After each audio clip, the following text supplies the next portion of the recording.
welcome back. I'm having too much fun today. I get paid for this. This is amazing. Sally Wiggin, friend. I don't want to say old friend anymore. She makes things so personal, so thin-skinned. She's more educated than I. She's Phi Beta Kappa. What? Just a second. Phi Beta Kappa, although, is University of Alabama, so that doesn't really count. The only other, I know one other Phi Beta. Actually, you know, I've used that. No, I know. The only other Phi Beta Kappa I know from the University of Alabama is the great quarterback Bart Starr of the Green Bay Packers. He was Phi Beta Kappa. He was Phi Beta Kappa at Alabama. But Sally has a master's degree in Oriental Asian Studies. Oh, I'm sorry, you're the one. Studies. I think that's why I did that. She says you don't call people Orientals, or it's not Oriental. That's ridiculous. Asian Studies from the University of Michigan, which is unlike the University of Alabama, is a fine institution of higher education, and she's got a master's. Do you know how many people from University of Alabama you've just alienated out there? But you know what? You're used to doing that, aren't you? That's my job. That is your job. That is my job. Let's go back to the phones. Fran, go ahead. You're talking to Sally Wiggin. Fran. No, you're not. Fran? Fran. Did we lose Fran? That's okay. Oh, poo. Fran was from Alabama, and she's left. I actually have to credit my producer in my ear for that. Is that what he said? Oh, no, and then he's now correcting me and crediting, excuse me, the TD. You're crediting a touchdown? Oh, technical director. Technical director. Did you know that was a TD is? Oh, you know television. Stop acting like you don't. I don't know what a TD is. Yes, you do. Bob, hi. Good morning. Phi Beta Kappa. I'm afraid so. Cowabunga. Cowabunga. Wait, who said cowabunga? Isn't that the Simpsons? Who said? Oh no, that's a. Howdy Doody. Who? Howdy Doody did not say Buffalo Bob. cowabunga. Who said cowabunga? Bart Simpson. No. But yes. No, go way back to Howdy Doody. Buffalo Bob. It's Howdy Doody time. Exactly. The show ain't worth the dime.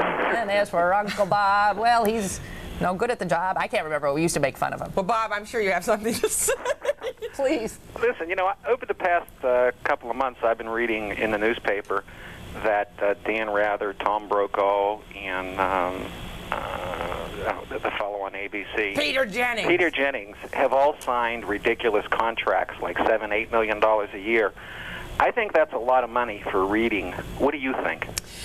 I know you're in the business, and I know that if I were you, I'd grab as much as I could, too. Well, actually, do you know what? They really do a lot more than read. They do. They do. They're the managing editors. They are, and actually, in a way, you could say that we sort of are, too, because you're the last person who speaks it, and I once said, oh, something got through, and one of my bosses said, you're the last person to touch that copy. You don't like it. Something's wrong. You have the responsibility to change it. So there is that responsibility.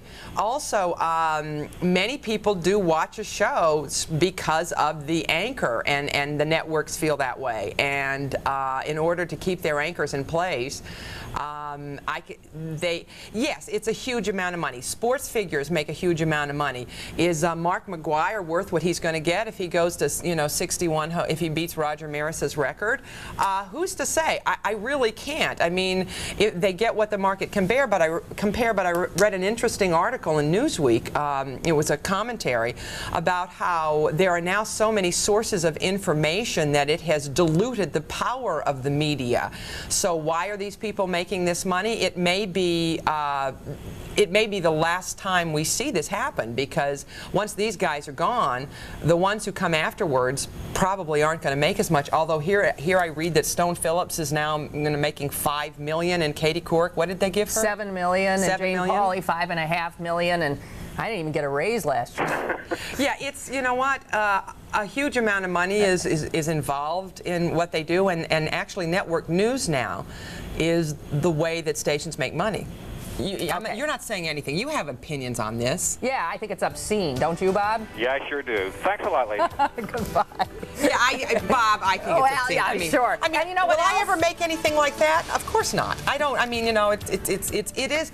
But I mean, I'm not going to say. Okay, well, we'll be back in just a moment with another overpaid, unopinionated anchor, Sally Wiggin.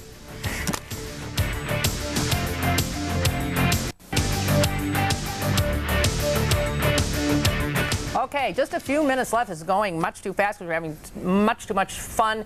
Someone called in and said Snoopy and Peanuts says Cowabunga, too. So there you have it. And back to another Bob. Bob, hi. You're talking to Sally Wiggin. Hi, Lynn. How are you today? Fine. Good. I have a good. In fact, I can tell a cute story about you and Sally in my ex-restaurant in Sharpsburg. That my waitress didn't recognize you guys, and she let you sit for 10 minutes. I almost had a fit. And the restaurant's gone now. You used to bring so many people in my restaurant. I love you for that, Lynn. Oh, thank you. It was wonderful, that restaurant. I remember that, right? It's fabulous food. Well, thank you. Thank you both. I appreciate that. So we weren't recognized in Sharpsburg? Pardon? We weren't recognized in Sharpsburg, huh? Is that why you came? Oh, okay. That's why I stopped coming, Bob. I thought it was the baby hot. I thought it was the hot dogs for your son. I thought. I always thought. Oh, I do remember this. That was a yes, wonderful yes, restaurant. Yeah. Aw. So, you have a question, Yes, Robert? yes, I do. This is for Sally. Okay. And Sally, I'm just curious. There's so many promos about the next half an hour between the 5 and 6:30 mail, and it's like there's more promos there is news. Do you find that to be true also? I find that it has changed. Yes, I'm going to be incredible. These shows are always kind of difficult for for on-air people. I found that it's changed, and once again, I come back to remotes. I come back to the numerous, almost mind-boggling number of choices you have for visual entertainment, and they have to hold you, and they feel that the only way to hold you is to promote what's coming up, and they have to hold you, say, past a quarter hour, because that's when, if they can hold you, say, you're watching from 11 to 11:15. I'm looking at a clock, so I can get a sense of it. That's why I was looking up like that, Bob. But if they can hold you into that second quarter hour, they also get your numbers if you have a meter on that second quarter hour. So that's why you're going to see all the television stations. And I was in Washington, D.C. I saw the same thing. Oh, yeah, everybody does it. Yeah, everyone's doing it, and it's because of remotes. It's so easy to sit there. And I remember I was bored. I was sitting there, and I don't watch TV an awful lot because I don't have time, but I was getting a chance to just sit around and relax, and I was pop, pop, pop, and I was just flipping through those channels, and I'm thinking, well, this is why they do it. They're trying to think of anything they can to keep you from touching that remote. They want to be able to count your head. I hate to say this, but I think Channel 11 has a perfect idea. 11 at 11, and then go to a new show at that time. They could put in a sitcom for a half an hour. But then they haven't held you for 15. Pardon?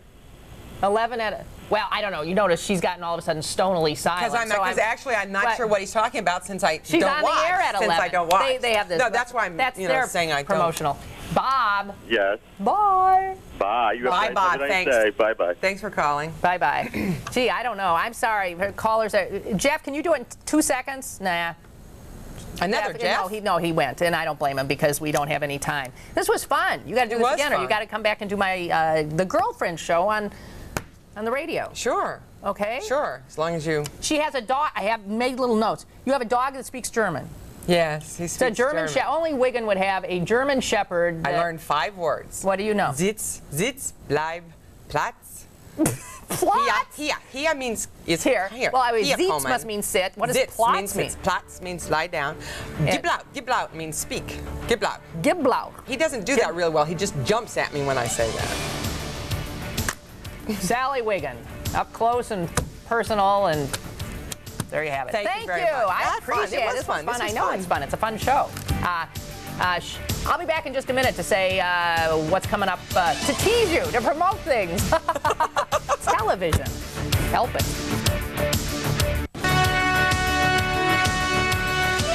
Tomorrow I'm going to have Sally Wiggin, and then the next day and the next day, because that was fun and it wasn't any work for me. Actually, we're going to talk about protecting your financial interests before you marry. Whatever happened to love and trust and commitment? Gee whiz. I'm on the radio on 1360 AM from noon to 3. You can join me over there. I'll see you tomorrow, okay? Have a good day. Bye-bye.